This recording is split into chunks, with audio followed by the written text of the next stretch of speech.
Rahan adalah salah satu istilah dalam fikih muamalah. Rahan adalah sebuah akad perjanjian dalam sistem pinjaman syariah di mana pihak pemberi pinjaman akan menahan salah satu harta milik si peminjam. Harta tersebut digunakan sebagai jaminan pinjaman atau dapat juga kita sebut sebagai agunan atau gadai.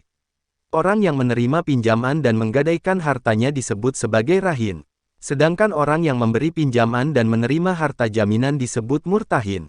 Apabila pihak peminjam tidak dapat membayar seluruh atau sebagian utang, harta yang digadaikan tersebut akan digunakan untuk melunasinya. Sumber hukum akad rahan. Berikut ini adalah penjelasan mengenai sumber hukum akad rahan yang wajib Anda ketahui. 1.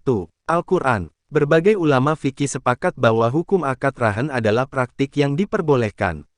Hal ini sesuai dengan ketentuan yang ada di dalam Al-Quran pada surah Al-Baqarah ayat 289.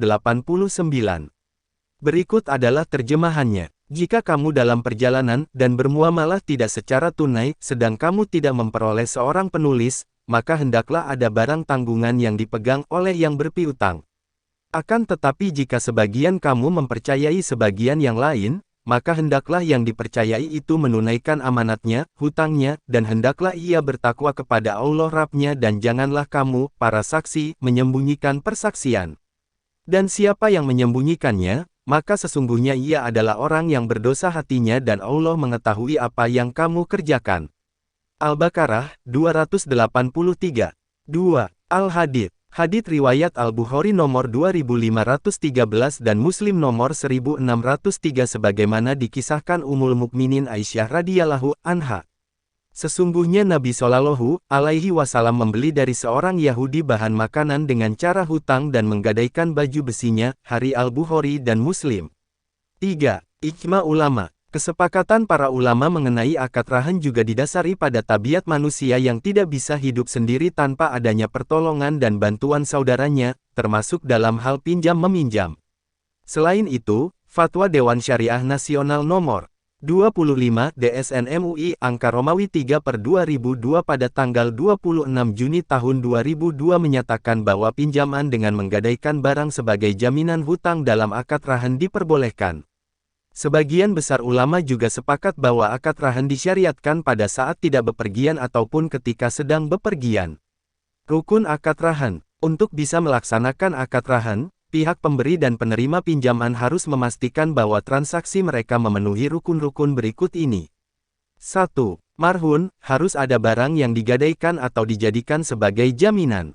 2. Marhun bihi, rukun akad rahan dilakukan apabila terdapat utang yang belum dilunasi dan menjadi sebab diberikannya barang jaminan. 3. Sigat, harus dilakukan akad atau ijab kabul. 4. Akid, orang yang berakad, yaitu rahin pemberi barang gadai, dan murtahin penerima barang gadai. Syarat akad rahan. Sebagaimana yang dinyatakan oleh ulama fikih, rukun akad rahan harus memenuhi beberapa persyaratan. Adapun syarat-syarat akad rahan adalah: syarat terkait akid, menurut jumhur ulama, orang yang berakad harus sudah baligh dan berakal. Syarat marhun bih pinjaman, utang harus dikembalikan oleh peminjam kepada pemberi pinjaman dengan barang jaminan. Selain itu, jumlah utang harus jelas dan terhitung. Syarat marhun, barang gadai, jelas dan dapat ditunjukkan. Milik sah si pemberi agunan. Bisa dijual dan memiliki nilai yang sama besarnya dengan utang. Dapat dimanfaatkan menurut ketentuan hukum Islam. Tidak terkait dengan pihak lain. Utuh. Bisa diserah terimakan ke pihak lain secara materi atau manfaatnya. Akad rahan tidak bisa dikaitkan dengan syarat tertentu atau dikaitkan dengan masa yang akan datang. Sebab, akad ini sama seperti akad jual-beli. Semisal akad itu dibarengi dengan syarat tertentu atau dikaitkan dengan masa yang akan datang, maka syaratnya batal.